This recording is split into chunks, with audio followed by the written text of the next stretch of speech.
एक तू सच्चा तेरा नाम सच्चा अनंत। पृष्ठ 707। सतपुरुष बाबा फुलसंदे वाले कहते हैं, हे परमेश्वर, इसी संसार सागर में कोई बन जाता मित्र, कोई बन जाता शत्रु और कोई बस कुछ भी नहीं।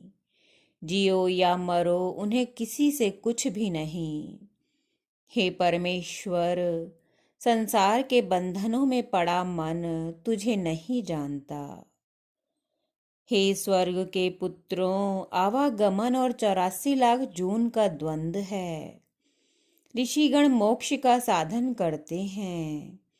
जगत कामना को पूजने वाले अशांत रहते हैं।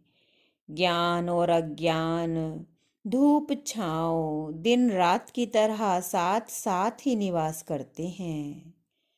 तुम अपनी आत्मा को किधर विराम देना चाहते हो?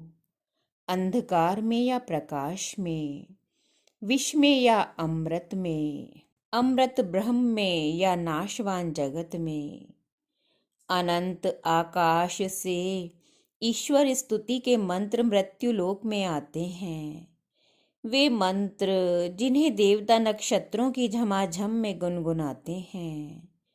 उस गुनगुनाहट को, मंत्रों के गुंजार को पृथ्वी लोक के छायामय कुहासे में ईश्वर आराधना करने वाले ऋषि अपने अंतःकरण में सुनते रहते हैं।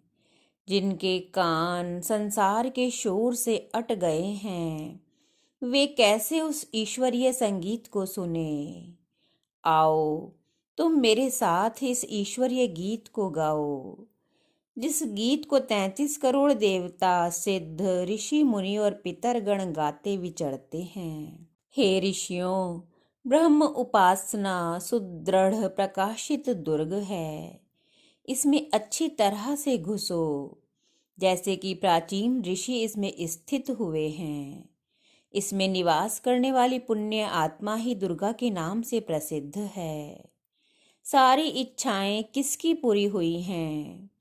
समुद्र में लहरों की तरह कामनाएं हैं, जो अनंत काल तक उठती रहती हैं। एक लहर जाती है तो दूसरी मन के किनारे से आकर टकराती है।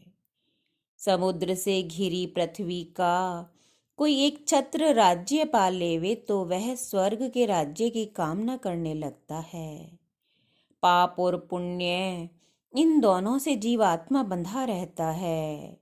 पाप लोहे की जंजीर और पुण्य स्वर्ण की।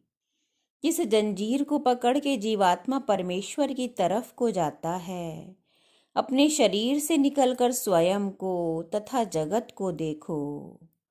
परमेश्वर की आराधना और सत्पुरुषों के सत्संग रूपी अमृत का पान करो।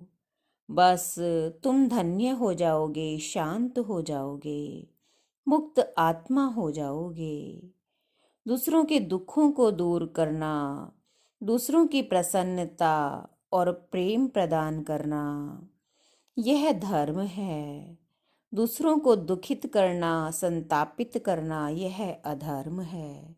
एक तू सच्चा तेरा नाम सच्चा।